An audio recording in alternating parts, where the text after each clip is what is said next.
Hey, it's Andy and Jay. And Jave and Andy. And Jill. And Jill. Yeah, Hot chick number one. There we Jill. go. From Two Dudes Reviews. yeah. And today, It's coffee cupping. it's a coffee cup.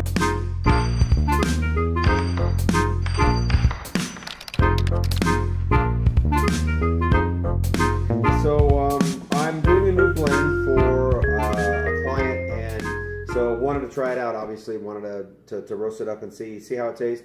Give them some of that and see that we're going to move forward with their coffee. But what the hell is coffee cupping? Because every time I drink coffee, it's in a cup. Is there something different to what we're doing coffee here? cupping. We're not doing an official like official coffee cupping because quite honestly, it's a pain in the ass, and it is. I'm sorry, it is. There's bowls and spoons, and I never get it right, and the grounds are still floating in the top, and then I'm sucking up grounds. It's not happy. We're just going to do what we would all maybe think a coffee cupping would look like, which is we make some coffee, we put it in a cup, and we drink it. And I see nothing wrong with that. We don't have to be all fancy. We are using a French press, though, so if you don't have never looked into other ways of making coffee, you can obviously make coffee in your coffee maker, but because we're only doing a small amount, we just want to see kind of how this coffee's it just came off the roaster this morning. So we're going to do this in a French press. So when you make coffee in a French press, you want to grind your beans really coarse. We want a lot of surface area for the water. If you've never seen a French press before, this is a French press. You put the grounds right in, you pour your water at 200 degrees is about ideal there. And all the grounds are going to float to the top here, and that's called the cap. And they're releasing all of their carbon dioxide right now. And I thought it was interesting watching it right. You put the water in here, that kind of up and down. It was almost like it was like you're watching bread rise. Right? Yeah. And It's called a bloom. And then back down, and came back up, and then back down. It's called a bloom. We wait 4 minutes on this. 4 minutes. We've got 23 seconds left before I'm going to break the cap. That means I'm going to take a spoon and I'm going to push through that cap. I'm going to stir that coffee, and then we're going to put the lid on. We're going to press this down to filter all those grounds to the bottom.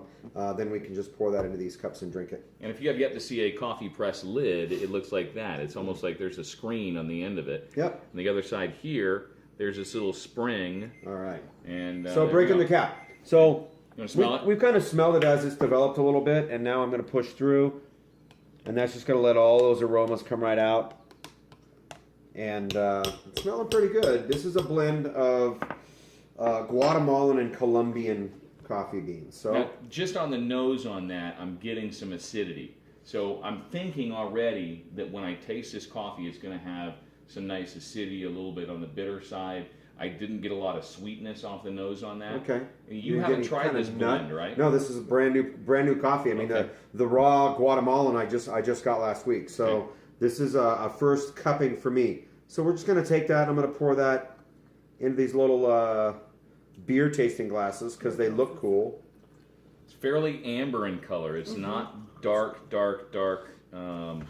This is kind of a medium dark roast. Yeah. And I don't know if I got the ratio right or wrong, but as far as the amount of coffee to water. I thought I did it right. 30 grams of coffee should have done just fine. Okay. And now we want to We're gonna slurp smell it or smell it first? I'm going to smell it first. Okay. What are you smelling on that I'm not picking up on?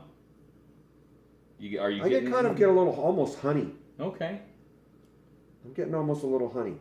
And I taste the nut that you're talking about. That nut. So She's when always good at finding when you do nut. a fancy coffee cupping, when you go to a fancy coffee cupping, you don't actually drink. What you do is there's a bowl and you actually dip a spoon in there, right? And then we're just going to slurp it.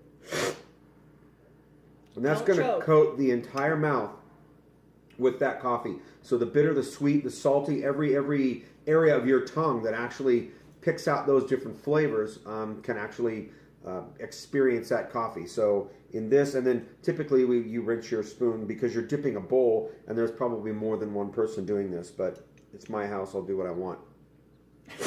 Do you want a spoon, Jay? So again, nut. I don't know. It's not really deep and dark. It's kind of a medium to dark roast. I did roast it a little darker, but a nice flavor overall. Yeah, not now harsh. I'm getting that. I get the caramel. I get a little bit of the nuttiness, and definitely a bit of that coffee, brightness at the back. Right. Earthy. Yeah, the very earthy blend. This is Central and South American, so it's going to have some earth to it. I'm trying to. I like it out of the spoon. Yeah. Until you choke.